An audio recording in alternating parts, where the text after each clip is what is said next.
السلام عليكم ورحمه الله تعالى وبركاته. احلى واغلى متابعين خوتي خواتاتي المهمات ديالي، كي راكم دايرين؟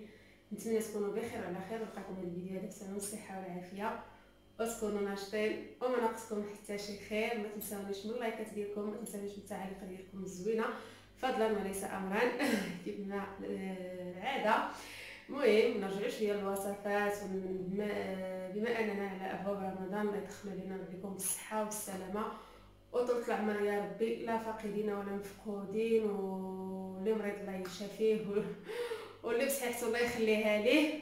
المهم اليوم ان شاء الله يا ربي قررت نشارك معكم واحد التحليه اللي كتجي اكثر من رائعه، غتنفعكم من رمضان وغتنفعكم حتى في الايامات العاديين، علاش لا.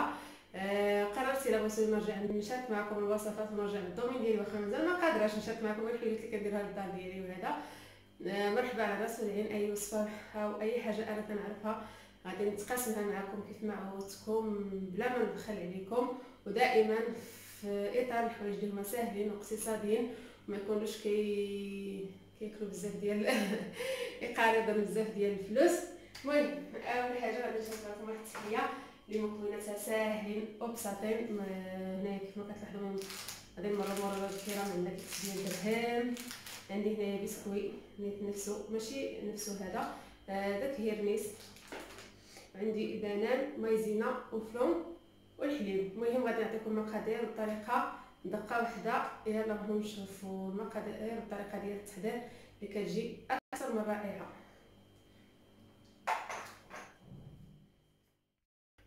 وندوزو المقادير والطريقه ديال التحضير. بسم الله على بركه الله. هنا كيف ما كتلاحظوا الناس عندي نص لتر ديال الحليب، وهنايا عندي سكر سنيده كيبقى على حسب الذوق. تقدروا تضيفوه تقدروا ما ديروهش نهائيا، كيبقى على حسب الرغبه ديالكم. عندي واحد فلون كراميل بالسكر من طبيعه الحال. بالنسبه للسكر البنات راه كيبقى دائما اختياري، ما غاديش نقول لكم يعني واحد المقدار اللي غادي ديروه. انا من النوع اللي كياكل الحلاوه بزاف، فانا درت السكر. خلط داك فلون عندي مع السكر باش ما يتكورش ليا في مع الحليب ويبقى مكور. غادي نضربهم مزيان مزيان. المهم قبل عليا راه خصكم مع الهضره على المونتاج شحال هادي والله الا تلفت. المهم هاد التحليه راها كتجي اكثر من رائعه. من بعد ما ذوبت داك الفلون مع السكر غادي نخلطهم مع الحليب مزيان كيف ما كتلاحظوا. الطريقه هي اللي هي سهله وما فيهاش بزاف ديال البروتوكول او بزاف ديال الاخر، يعني ديسير اللي هو ساهل تقدروا تلعبوا به كيف ما بغيتوا. المهم راه كيجي اكثر من رائع. من بعد غادي نضيف 2 معالق ديال النشا اولا المايزينا، كل واحد واش كيسميها، وغادي نحركهم مزيان مزيان كيف ما غادي تلاحظوا. غادي ندربهم باش ما ديك المايزينا ما تكورش وترجع ليا لتحت. سمحوا لي على الصوت ديال الميساج اللي دات في الفيديو. غادي نحركهم مزيان مزيان كيف ما كتلاحظوا، وغادي نردهم على نار اللي هي مهيله، وغادي نبقى نستمر في التحريك باش ديك المايزينا ما تهبطش ليا القاع ديال الكاسرونه وتتحرق، وبالتالي تعطيني مذاق اللي هو خايب. هنا البنات من بعد ما غادي نحس بالخليط ديالي بدا كيتقال، ديك النشاطاب وهذا نحس به بدا كيتقال، غادي نطفي عليه وغادي نخليه نردو للجنب ان شاء الله. بالنسبه للبنات اللي عندكم نتوما الميكسور اللي كيستحمل الحراره تقدروا ديروا هذه المراحل هذه اللي غادي ندير مباشره. كان عندكم بحال غير مونينيكس خليوكم حتى غادي تخليو الخليط ديالكم حتى يبرد. المهم غنخلي الخليط ديالي يبرد واحد شويه. بين ما غيبرد خديت داك الباص اللي داير على شكل اوريو غاتو، غادي نفرشو في زليفات من التحت، غادي نخويه في زليفات من التحت. المهم راه غادي تخلط في الاخر كلشي. ولا بغيتو يبقى لكم داك البسكوي من التحت وديروه طبقات، فخليو الخليط ديالكم حتى تحسوا فيه بدا كيعقد عاد خويوه. المهم نتمنى ان الهضره تكون مفهومه ويكون كلشي واضح. ما تديوش على اختكم مع شحال هذه ما صورت هادشي الوصفات جاني شي شويه بحال صعيب انني نعاود نتاقلم مع الوضعيه. المهم من بعد ما ساليت داك البسكوي بداك الخليط ديالي بدا كيبرد، خديت 2 ديال حبات ديال الموز. تقدروا تاخذوا غير حبه كبيره، تقدروا ديروا اكثر، كيبقى اختياري على حسب المتوفر عندكم وعلى حسب الاختيار ديالكم. غناخذ 2 حبات ديال الموز وغادي نحطهم في الخلاط الكهربائي. بالنسبه للبنات كيف ما قلت لكم، الا كان عندكم داك الميكسور اللي كطحنوا به الصبه وهذا راه تقدروا تستعملوه غير هو. هنايا عندي 2 معالق كبار ديال البسكوي مطحون، داك هيرنيس اللي كناخذوه بدرهم، عندي كباكيه ديال 2 دراهم راها كافيه.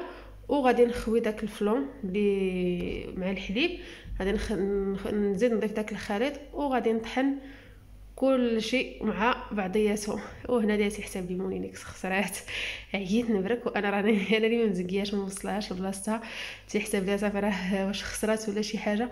شحال وانا جالسه كنبرك برك هنا برك هنا، ما كنتش ما انتبهتش بانني انا ما حطيتش الكاس مزيان.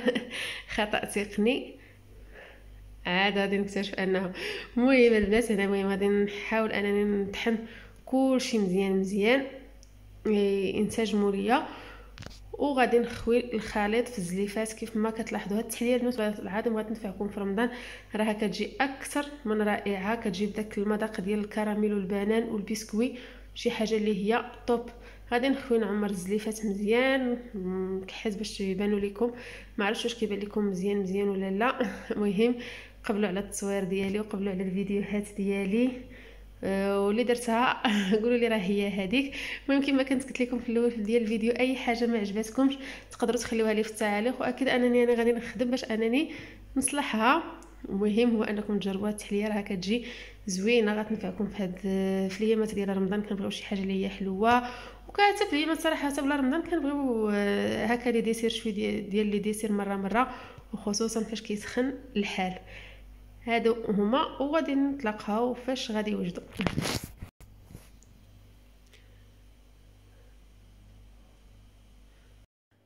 هنا هاد التحليه ديالنا ولات واجده ديري ليها، ما عرفتش واش باينه لكم مزيان ولا لا. صوب التليفون باش تبان. ها هي دي، صدقوني البنات راها كتجي اكثر من رائعه. المهم ها هي انا ندير لها ها حتى نقلب. طبعا بالنسبه للتزيين البنات راه كيبقى اختياري، تقدروا تزينوها بالمكسرات، تقدروا تزينوها بالموز او البنان، تيبقى التزيين اختياري وعلى حساب الذوق ديالكم نتوما. باش ما بغيتو تزينوا على حساب الرغبه ديالكم. الا عجبكم الفيديو ما تنساونيش من اللايكات ديالكم، وما تنساونيش من التعليق ديالكم الزوينه، وما تنساونيش من التشجيعات ديالكم، ولهلا يخطيكم عليا.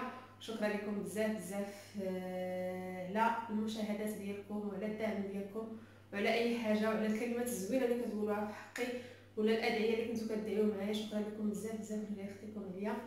خليتكم على خير.